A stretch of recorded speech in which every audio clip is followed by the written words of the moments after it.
Good afternoon, everyone. We want to start off by saying thank you for joining us for another BHL Presents. Thank you to everybody that's here in person and all of those that could make it by Zoom. It is an honor and a true pleasure to have Dr. Patricia Peters here with over 20 years of experience in women's health, family health, and hormone optimization. So without further ado, I'd love to introduce to you our wonderful speaker of the day, Dr. Peters. Thank you. I'll start off by making one correction. Next year, I've been in medicine as a physician 40 years, and I've been in the medical field for 50 years. So the issues, I'm going to be 71. So everything that I cover, I do myself. So in the last 20 years, I came down to Florida from Michigan. I was a program director through the Henry Ford system, teaching residents in family medicine, and I did 17 years of OB. And my husband, who was a surgeon, was diagnosed with Parkinson's disease, which is a progressive disease. So it's what really led me into a lot of integrated medicine, and specifically looking at making sure everybody in their aging process has adequate hormone replacement. So that's our topic today, is bioidentical hormones. Fine. I wanted to start off by bringing up Dr. Neil Roussier's books. His original one is Why Everyone Needs Bioidentical Hormone Replacement. You can find it on Amazon for $25, $30. Go to his website and get it a little cheaper. This is his newest one, but it speaks to a statement that we all need to be aware of. Normal is not optimal. So if someone looked at someone my age group and they looked at their estrogen levels without being on any hormones, and your estrogen was almost zero, they'll call it normal. But estrogen is responsible for hundreds of jobs in the body.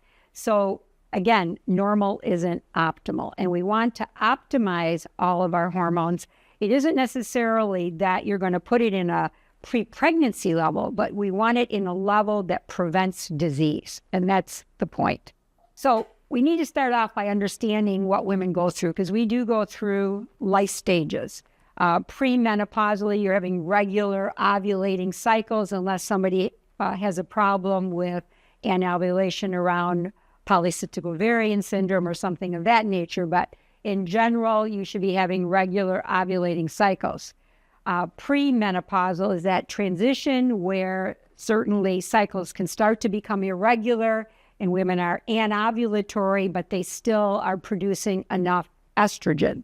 And that is a time frame that is very important for women to actually do a consult on their hormones, because many women, I just saw somebody yesterday, she still has not fully entered full menopause, but all of the 4 out of the 5 hormones she is taking, which is progesterone, DHEA, testosterone, and optimizing her thyroid. But she still doesn't need her estrogen yet. Postmenopausal, the classic diagnosis is 12 months with no cycle and basically having ovarian failure, which is an FSH level, follicle stimulating hormone level, that is greater than 25. Now, a woman could be really going through a miserable time during that 12 months, and I do not encourage women to wait 12 months to address placing them on estrogen. So, but that is what the medical community considers menopause, is 12 months with no cycle in a regular menstruating woman.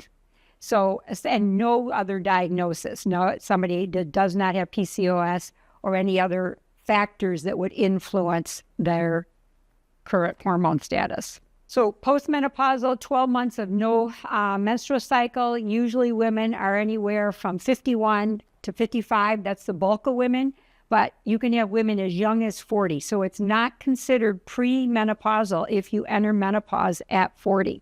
And I have probably a handful or so women who were premenopausal. In other words, they were menopause at 36, 37, 38, which is a very unfortunate situation because many women are waiting for childbearing years to get their professions on board.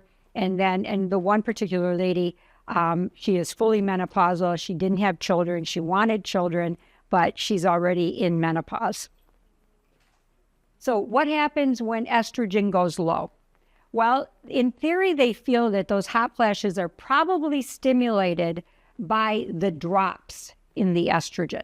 So a woman before menopause can have estrogen levels that are running anywhere from 300 to 600 before a cycle. In menopause, we just want to keep it somewhere between 60 and 100. That's what prevents disease. So if those levels are falling, especially below the 50 mark, you're going to get those sweats, night sweats, hot flashes. Of course, it impacts your sleep. Around 70% of women can complain of sleep issues as they are entering menopause or in menopause. And that's where, of course, feeling anxious and moody, generalized fatigue, weight gain. The average woman in menopause will gain up to 20 pounds. I mean, it's not unusual at all. But you figure she's not sleeping. She doesn't have the energy to exercise. You're tending to eat maybe not the best choices. And it's that whole constellation of everything. Hormones are weight neutral. They do not make you gain weight. They don't make you lose weight. But if your hormones are all where they should be, then you're going to sleep better. You're going to have more energy. You're going to be able to exercise, more effectively. So it definitely can be a big add-on to help you maintain a good, healthy weight. Vaginal dryness, a huge problem. And of course, that whole issue impacts on relationships, sexual function, and there's no way a woman's going to be able to enjoy sex if she's in pain. And it would not be the normal woman. Increased urinary infections, again, because urogenital atrophy can develop. And once this gets to a severe situation, then women can start having these repeated urinary tract infections, which can end up causing pyelonephritis, kidney infections.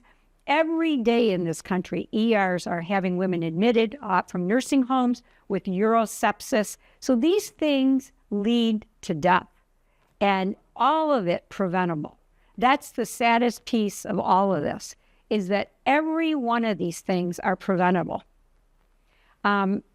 Breast tenderness. Well, as women's hormones fluctuate, and if their estrogen is still being produced well and the progesterone is down, sometimes women get a lot of breast tenderness in that.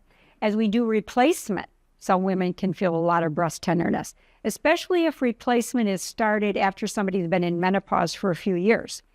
Breasts are very dynamic tissue. They're glands. So if anybody's gone through pregnancy, breastfeeding, you know how much the breasts change. So once a woman enters menopause, those glands start to shrink up. And then when we start to replace those hormones, those glands can become fuller, and that can be somewhat of an uncomfortable process. So if somebody's been out in menopause for 10 years, they may go through a bit of breast tenderness for a few months before their breasts get used to all this. So why take estrogen? Well, it protects the heart. It reduces heart failure and heart attacks. It lowers cholesterol, prevents osteoporosis, and it's a brain protector. If a woman did this for no other reason but to prevent osteoporosis, it would be worth it for that alone. Every day in this country, women are dying secondary to hip fractures, and 50% of all women past the age of 50 will develop osteoporosis. 50%. And what's our answer? All of the osteoporosis drugs. Do they work well? Absolutely not. They do not work well at all. I've seen women who've been on these medications for years, 10, 15 years. They still have full osteoporosis. They're still at major risk for hip fracture. They can cause certainly osteosarcoma, problems with the jaw, esophageal problems, tons of issues. If they were an effective therapy, well, I'd be the first to say, great, but they are really not an effective therapy. And women still continue to have fractures occur. They impact osteoblast and osteoclast in an unnatural, not the way that we do before menopause. And so women can end up with thicker, brittle bone. This is what I call the circle of bone health.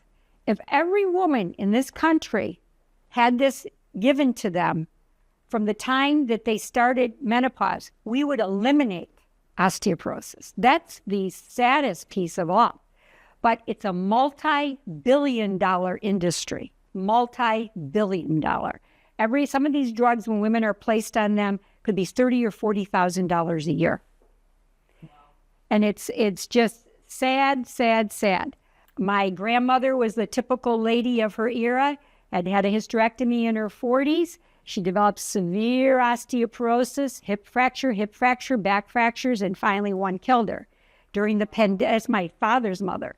During the pandemic, my mother's sister, who also never was on any hormones, basically developed severe osteoporosis, had a hip fracture during the pandemic, and was dead in less than a year. And that's the data.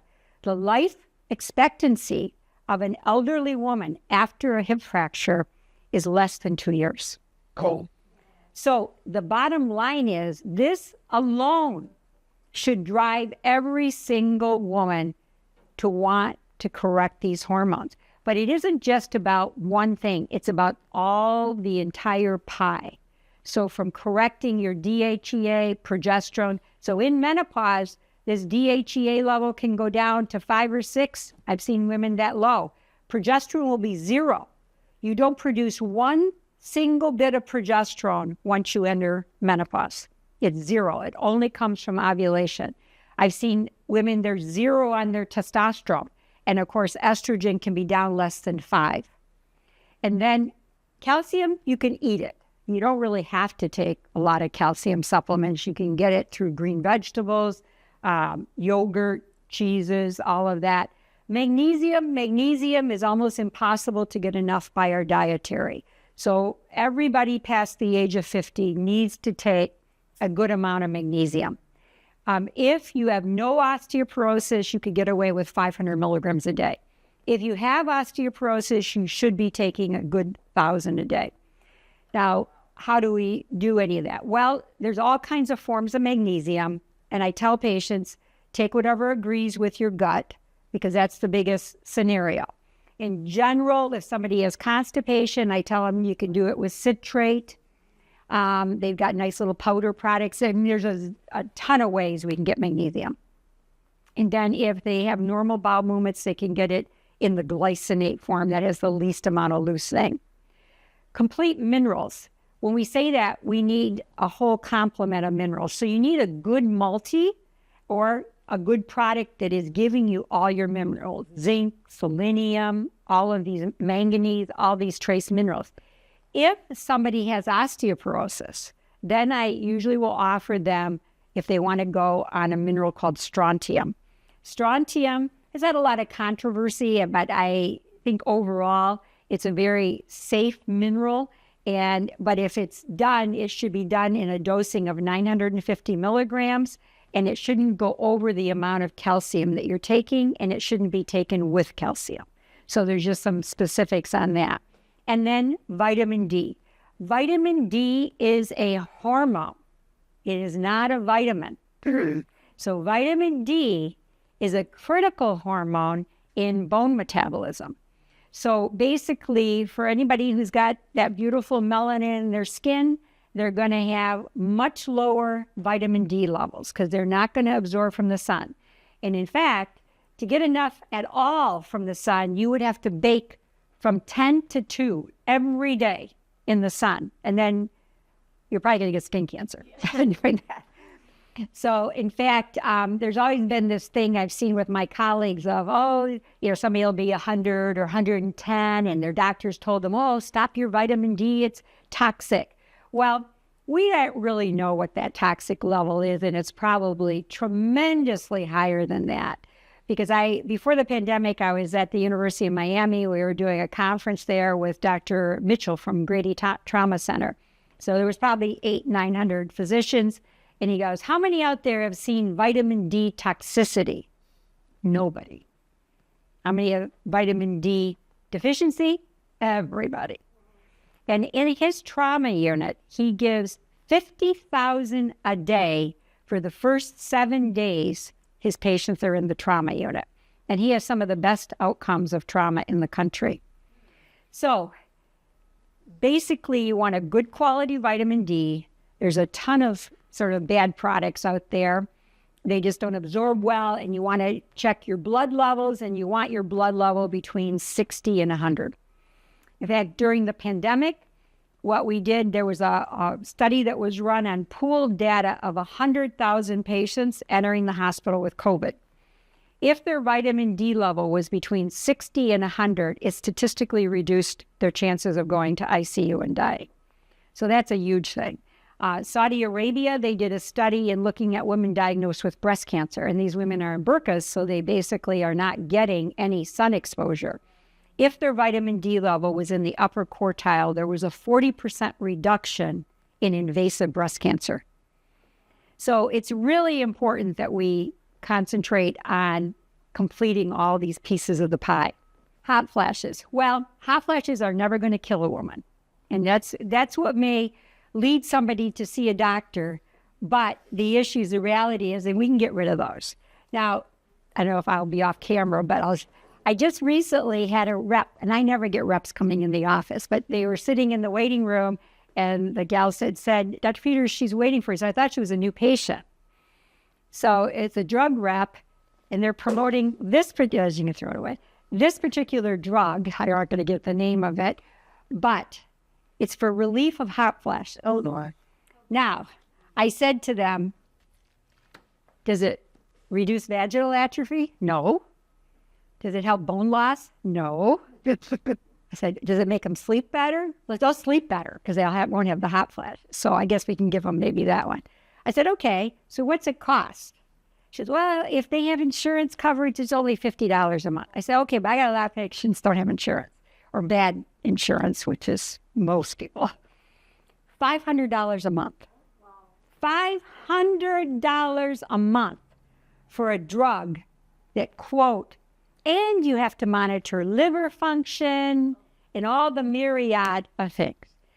I said, well, let me just say it like this. There isn't a woman that comes into my office that we can't get rid of hot flashes within a couple of weeks. And maybe for $5 a month.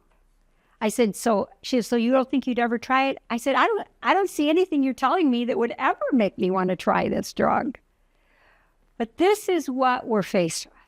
I mean, this is, for women to have all of these things, it's making the drug companies incredible amounts of money.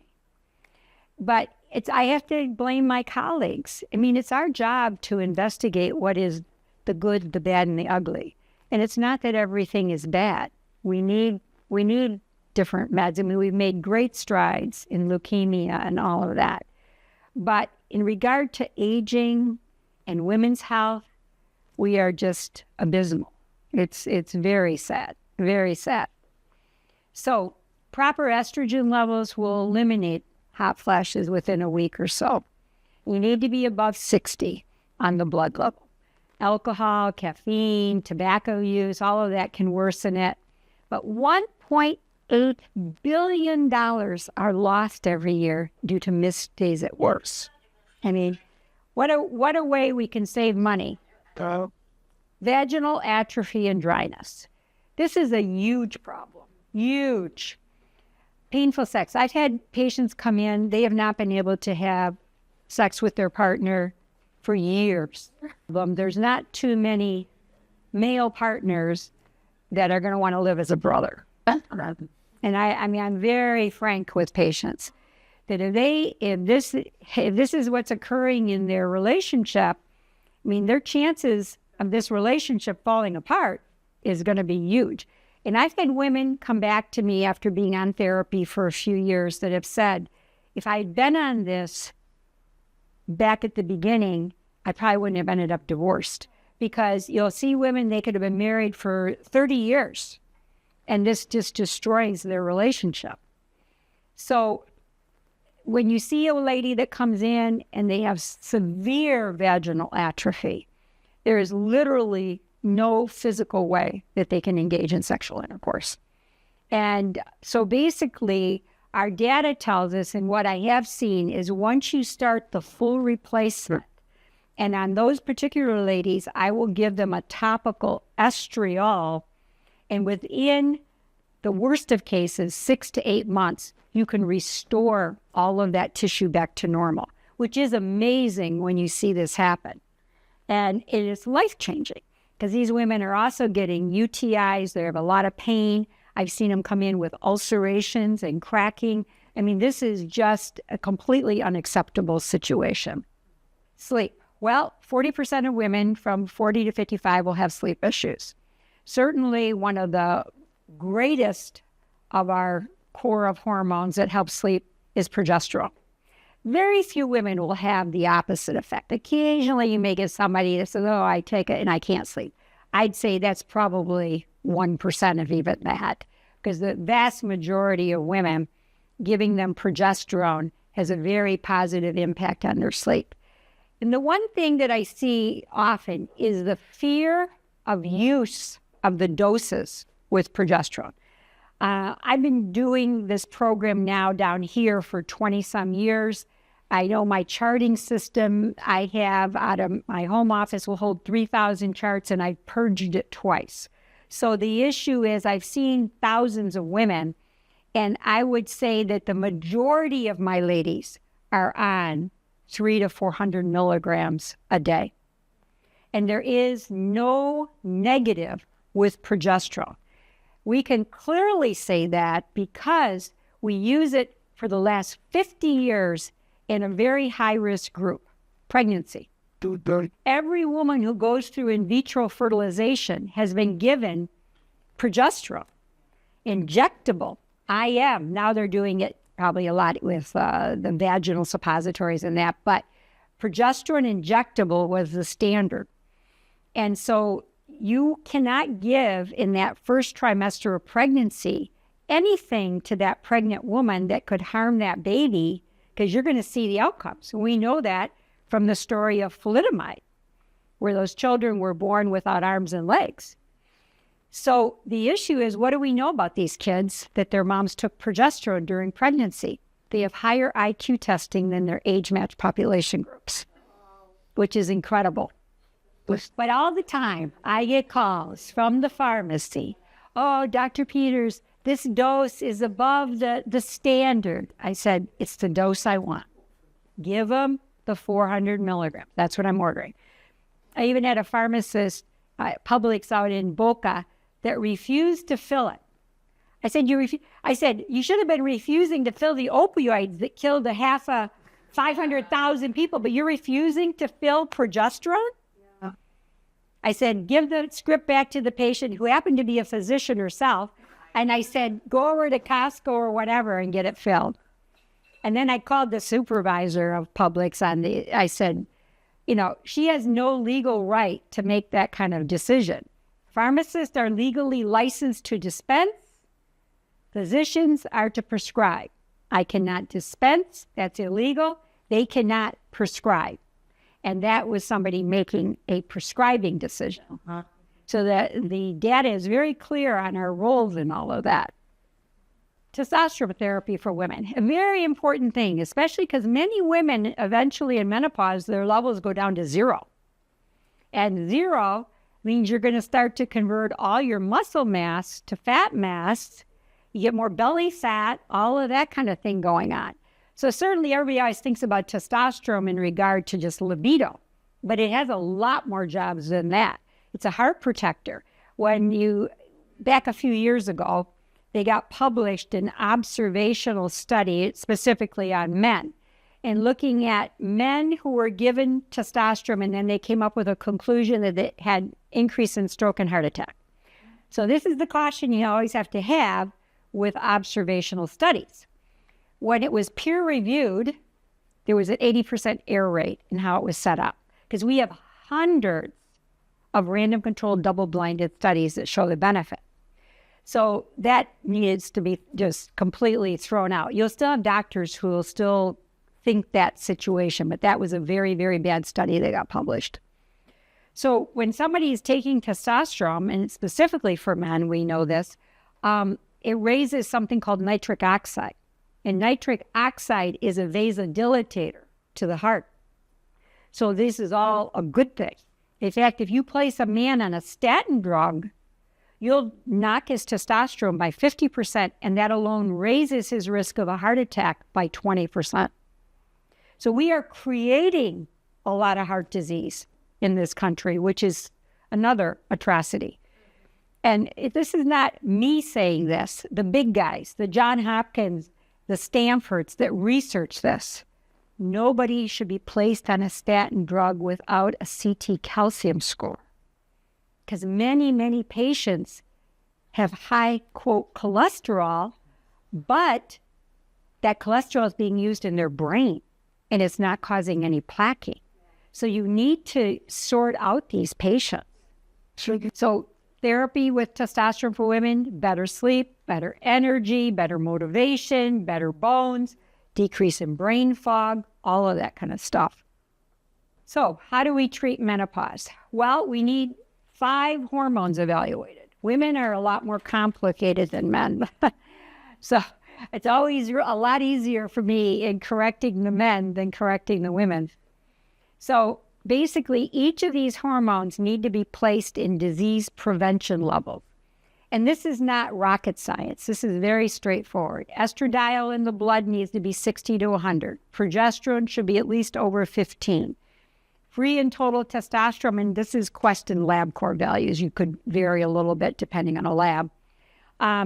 Basically, your testosterone for a woman total somewhere between 25 and 100, and then at least 2 to 4 on the free. And DHEA sulfate around 150 to 400. And interesting with DHEA, basically DHEA, the higher the level, the more the reduction in all-cause mortality. And that's per the New England Journal of Medicine. It slows the aging process, basically is a natural antidepressant, just like progesterone is a natural anti-anxiety. So it's so good for a woman's brain. And thyroid, that's a separate story we'll get into here.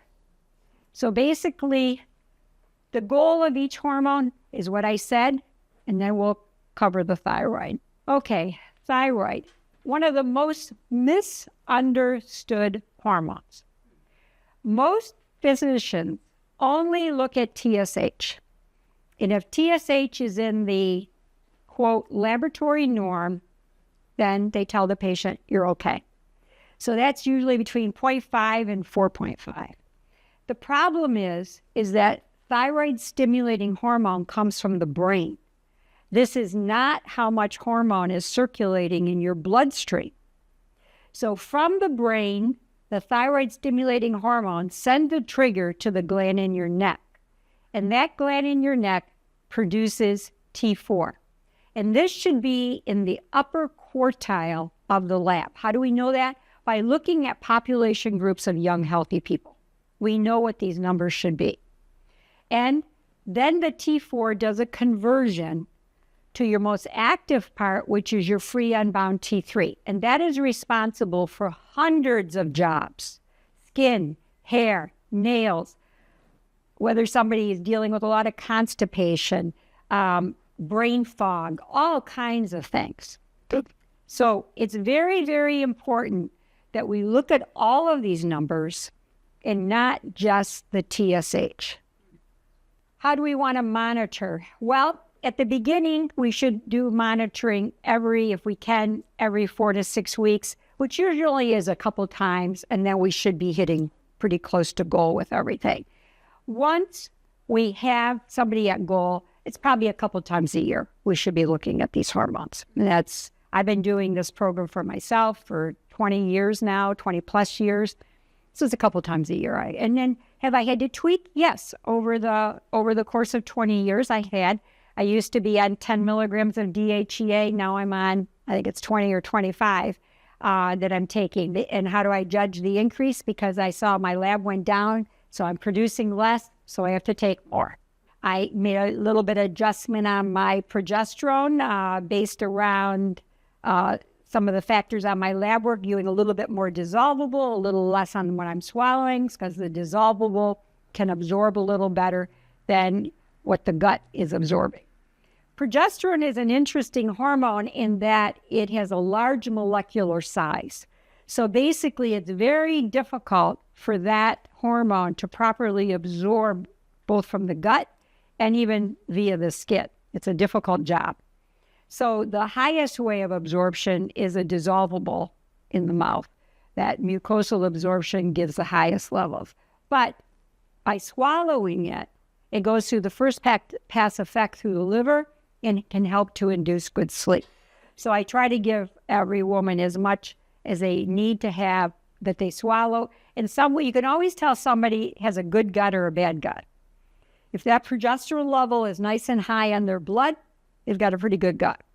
The progesterone they're taking on a dosing is a good level, but yet in the blood testing it's not. It means that their gut is not breaking it down and absorbing it as well.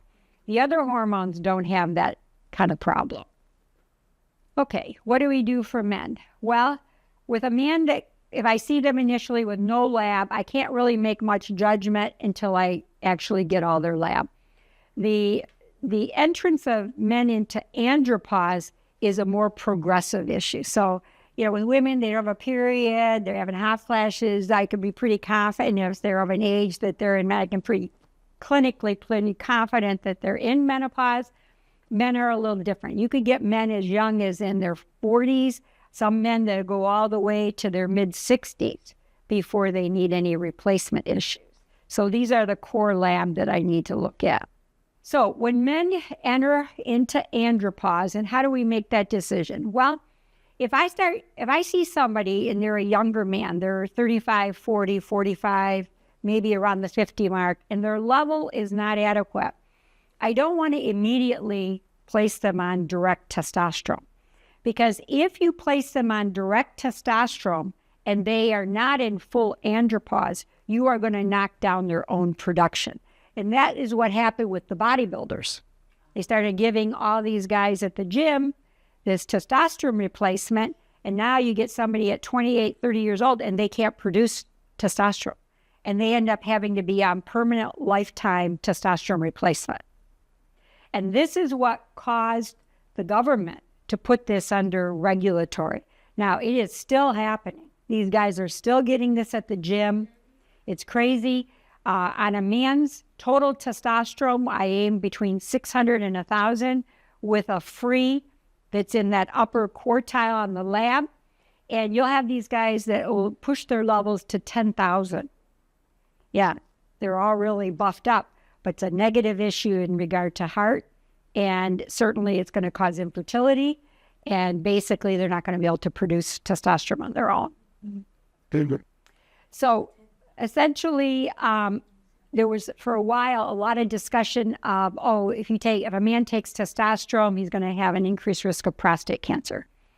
The New England Journal of Medicine did a 50-year review, and that is completely false. Basically, men who are diagnosed with prostate cancer usually have low testosterone.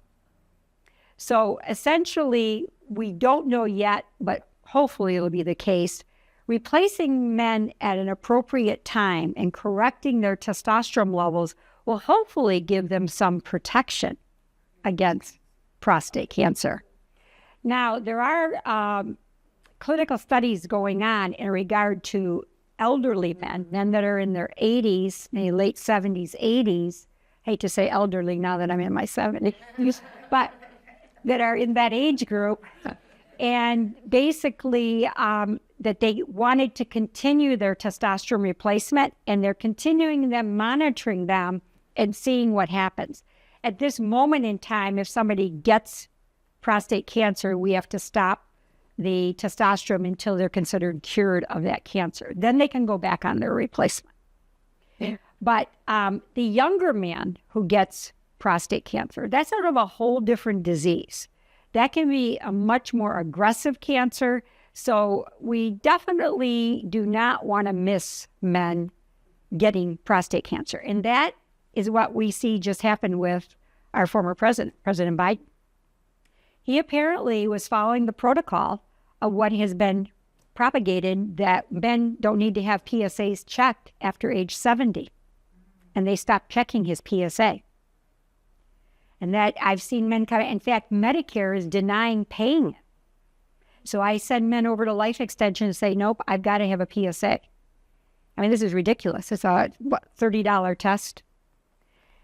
So anyway, and then what is he? He's 80 now. So he went 10 years with no check of his PSA. He's probably had a palpable mass. And now he's got stage 4 prostate cancer. Now, for someone who had every single medical management you could possibly have available, none of these folks are really addressing preventive issues. You see it with many of our women that are, I always looked at Hillary Clinton and say, she's got osteoporosis. There's no question she has osteoporosis. Why are they not being given proper treatment?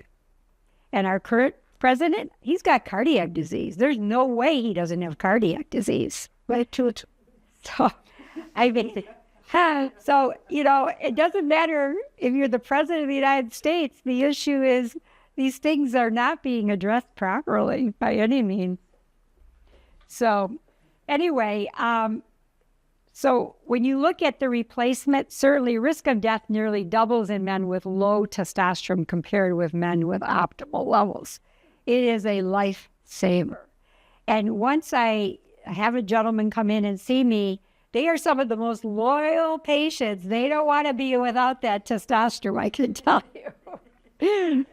So what happens with low levels? Well, increased risk of heart disease, type 2 diabetes, decrease in their muscle mass. They get the belly fat, penile shrinkage, fragile bones, fatigue, decreased stamina, depression and mood swings, brain fog, memory loss, decreased height, erectile dysfunction, insomnia.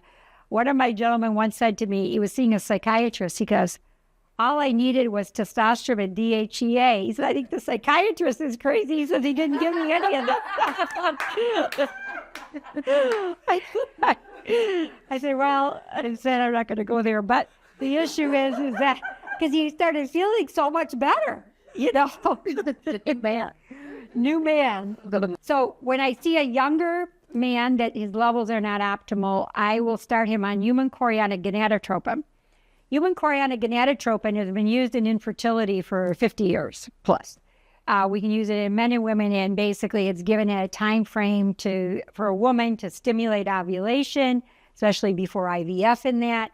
And then for men, we use it to raise sperm counts. So essentially, it's a great, and often if I get a younger man, if I work on this, I correct their DHEA, and if they have any weight issues, we address that. So I had a young guy come in, he was probably 100 pounds overweight. Well, that's producing a ton of endogenous estrogen. So estrogen is dominant for him because of the weight. So that has to be a whole thing that has to be addressed. Creams, pellets, injectable. Well, I have certainly a lot of men who don't want to do injections, so we'll go with the cream version. I'm not a big fan of the pellets. I think they're expensive. You're getting peaks and valleys, and there's just a lot better options than that. With the men, by law, state mandate, we have to do monitoring every 3 to 6 months. So I have a gentleman that's very stable in his levels, then I will check him every 6 months. At the beginning, it certainly could be every 3 months. And this is a controlled substance, so I have to be very cautious on nobody seeing me with 5 other doctors. If I don't follow these standards and I'm seen in violation, they will fine me $10,000 and pull my license for 6 months. So it's not about being the bad guy, making these guys have to be seen all the time. And technically, this law also surrounds, it's in general testosterone. But I usually can, for the women, definitely we can try to every 6 months. And women, most of my ladies are not taking testosterone every day. Often it's very much we can get an adequate level doing it a couple times a week. And again, it was a category 3 drug, and it's due to the bodybuilders in the gym abuse. So side effects of chronically high testosterone, which we'll see in these bodybuilders, of course, the acne, the hair loss, irritability, aggression, low sperm counts, testicular shrinkage, prostate enlargement. You cannot do these things in abnormal ways. That they're going to be in trouble. So hormone replacement therapy is a life-saving and a quality of life treatment, and I consider a lifelong therapy. My mother just passed last year, but she was on hormones right up until the last day or so of her life. And she didn't die from anything except for an accident that she fell and had 2 intracranial bleeds, smashed her head, knocked herself out.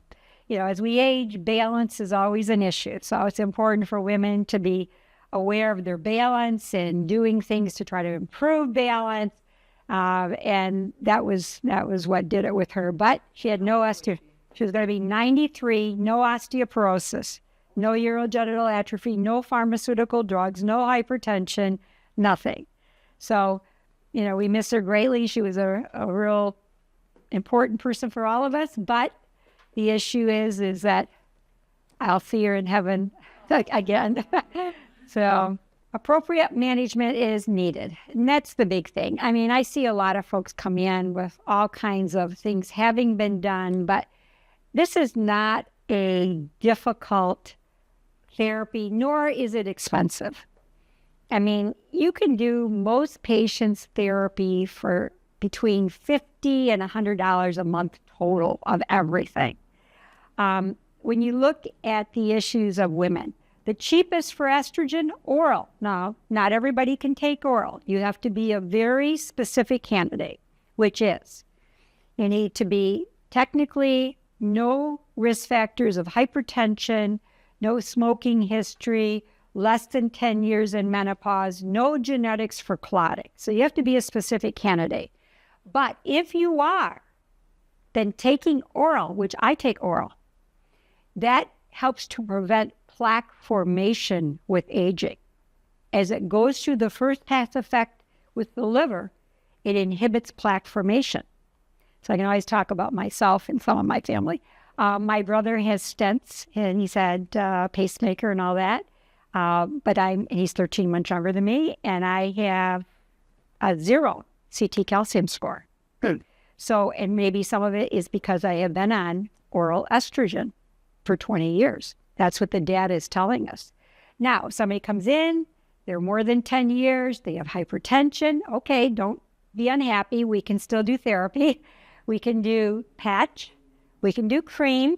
My mother was on cream. She had too many risk factors when she started everything because my mom used to be very heavy, pre-diabetic, and she did not start any therapy till she was in her 70s. So there's no real woman really too old to start therapy. I started ladies that have been in their 90s. I have a lady that her daughter comes to see me, and she's a very active 90-some years old, and she wanted to know, could I do this? I said, yes, you can. Now, you adjust the therapy around that age, but there's nobody that's too old to be able to see, is there something we can do to improve their health? So basically, we set up a program, on when lab has to be done. It's an individual management. You can't just dump everybody into the same pot. All right, questions? I've noticed you said some women, even before their 40s, are going into menopause. Premenopause. Have you noticed that it's more and more, or is it something that's climbing today? More women and young men in low testosterone. I'm just wondering. I definitely think, and I can't say that this is an evidence, but what I have seen is chronic pot smoking seems to have an impact on hormone production, because I have seen a fair number of these younger men that have been chronic pot smokers, and they have very low testosterone levels, way beyond what you'd expect for their age. And then half of all America fights obesity. And obesity throws off your hormone issues because obviously fat cells carry extra estrogen in that. So that can impact ovulation, you impact progesterone levels.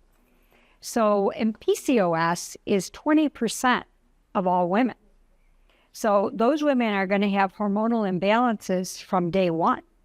And treatment of PCOS is really about insulin resistance and essentially addressing these hormones and obviously their lifestyles, weight factors, all of that. But definitely we are seeing hormonal imbalances at younger and younger age groups. Are there any precursors, like some natural supplements for precursors for young men, for testosterone? Well, the best to raise things as a precursor is HCG and DHEA. And looking at that person and seeing, is there lifestyle things that are impacting their production? If they are, I tell them, stop doing all this pot smoking, because it's not helping you overall. The big thing on that we're also seeing, and this is being brought up at a lot of medical conferences, we're seeing that this has a great propensity for other psychiatric diseases down the road, because this is not the same substance that it was 20 or 30 years ago. We went from 4% THC, we're up in some of these products are 80% THC. So this has a big negative impact to the brain, which obviously the brain controls a lot of these hormonal pathways.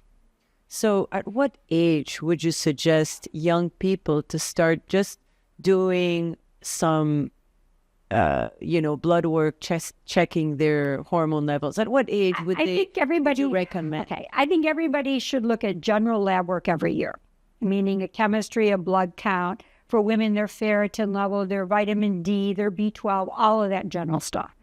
If you have a very healthy gal and she's having any signs of menstrual irregularity, then run her testosterone and DHEA level. If she's elevated, she certainly could have PCOS. So you can address that even with teenagers. I have those patients. And so it really depends on that individual of what you're being presented with. But in general, everybody should take a look at general lab every year. And that's not a huge expense to do that kind of thing. So thank you, Dr. Peters. You're welcome. And for you, Dr. Peters, you see all age groups, men, women, just... Yeah, if somebody calls me and just wants a general physical, I tell them, go to your primary care doctor. But if I have somebody call and they are telling me they've got menstrual irregularity, they're 17, 8, I'll see them, figure out if they've got PCOS. It's just such a common problem. It's 20% of women have this. And and of course, what is the standard that most of my colleagues will do? Birth control pills. Mm-hmm. And they just dump them on birth control pills, whether they need birth control or not. And I always say, if you don't need birth control, then you shouldn't be using that, because you don't need that, and we need to be looking at what these hormones are.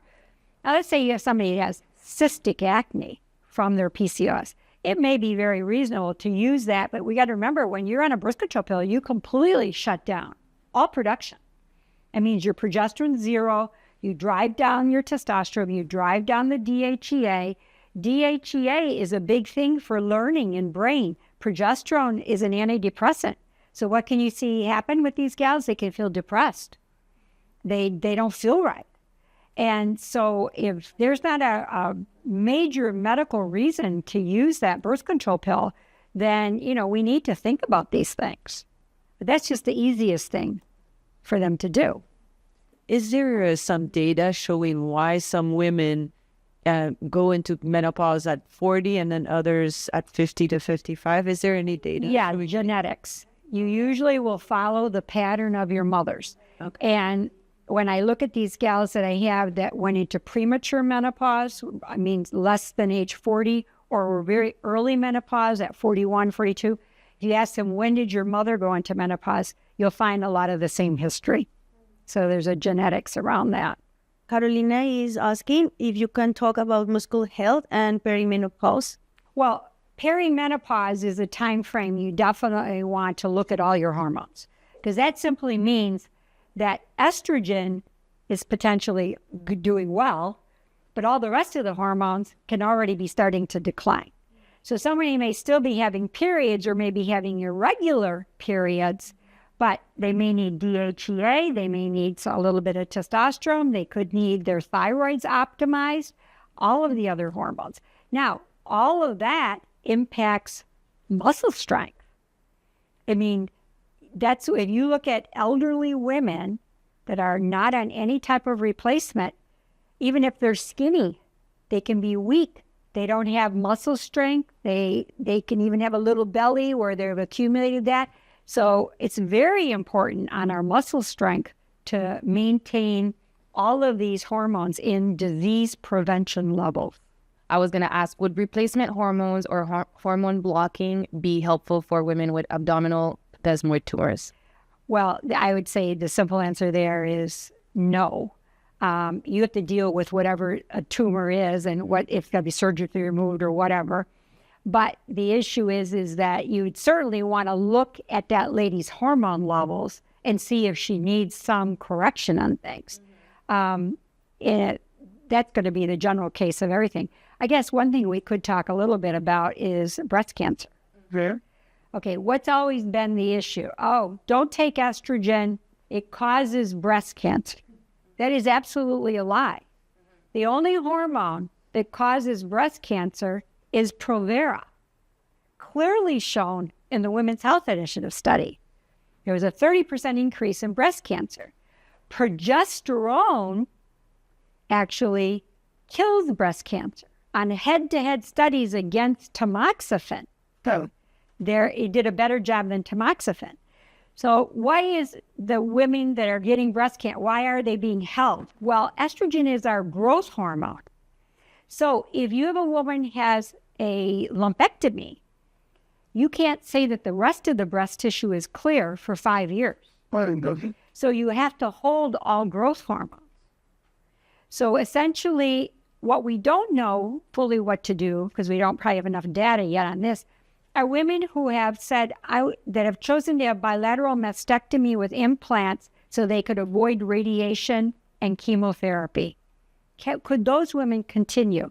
We don't have enough of a bigger group to say, because maybe they could, because they don't have the breast tissue that you're worried about another cancer.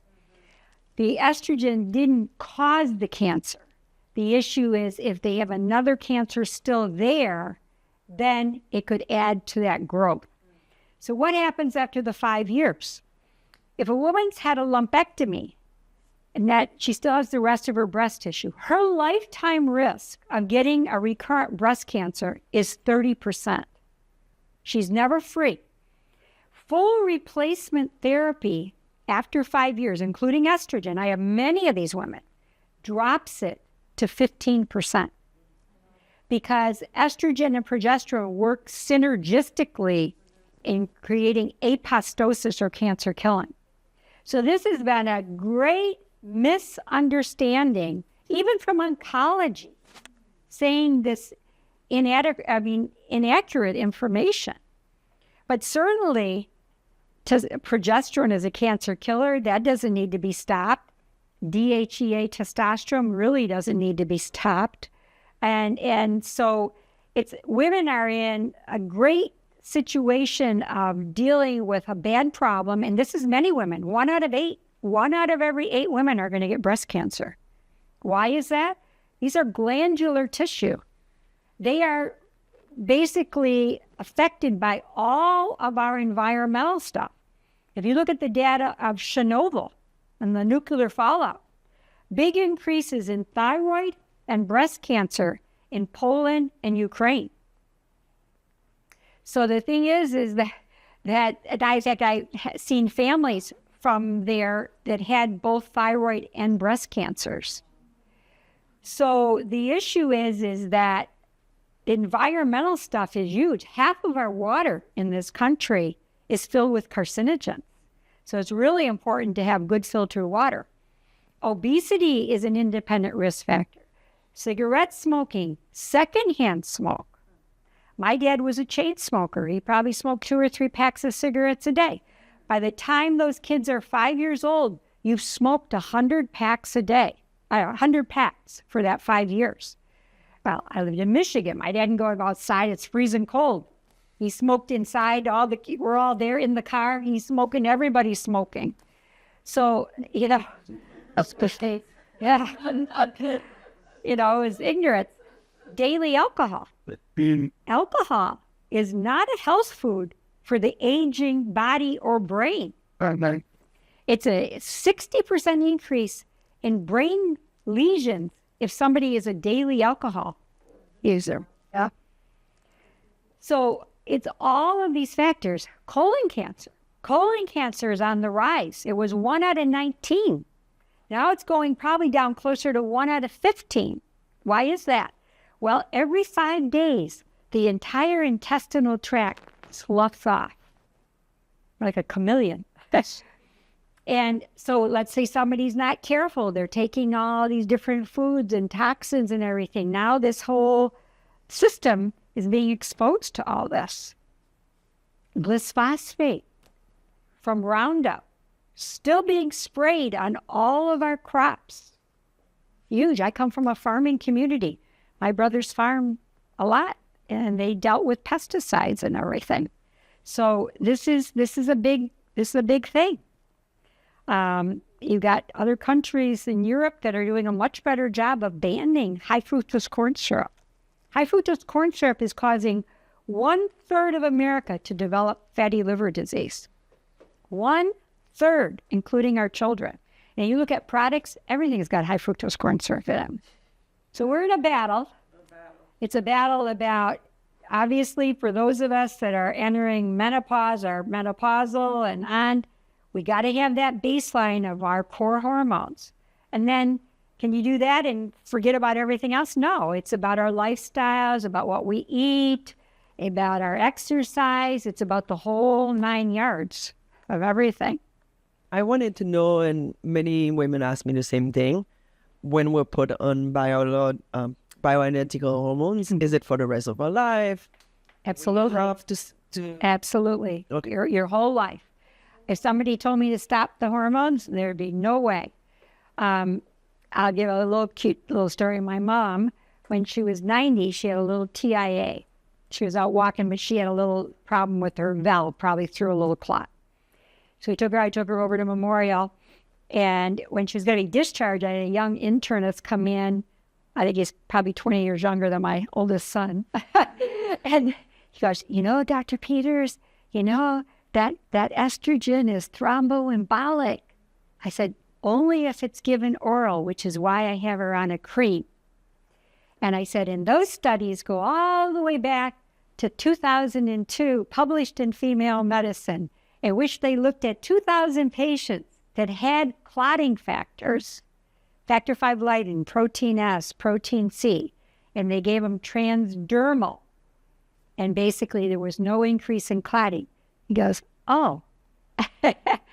So the thing is, you see, he would have been a doctor telling anybody coming in, you can't take any estrogen because it's thromboembolic.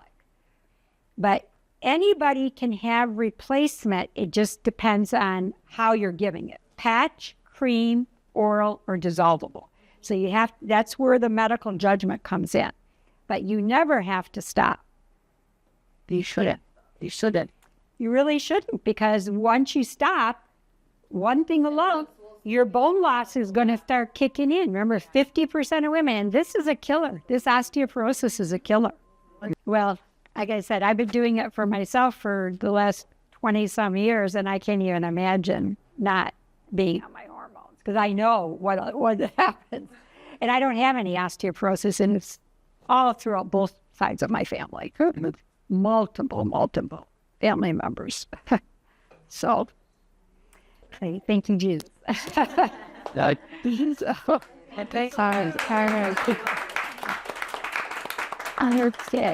you so much for attending today. Thank you. Thank you so much, Dr. Peters. Thank you. Thanks. All right. And she's my daughter too, and I'm very happy. You're all prejudiced. Saved my life.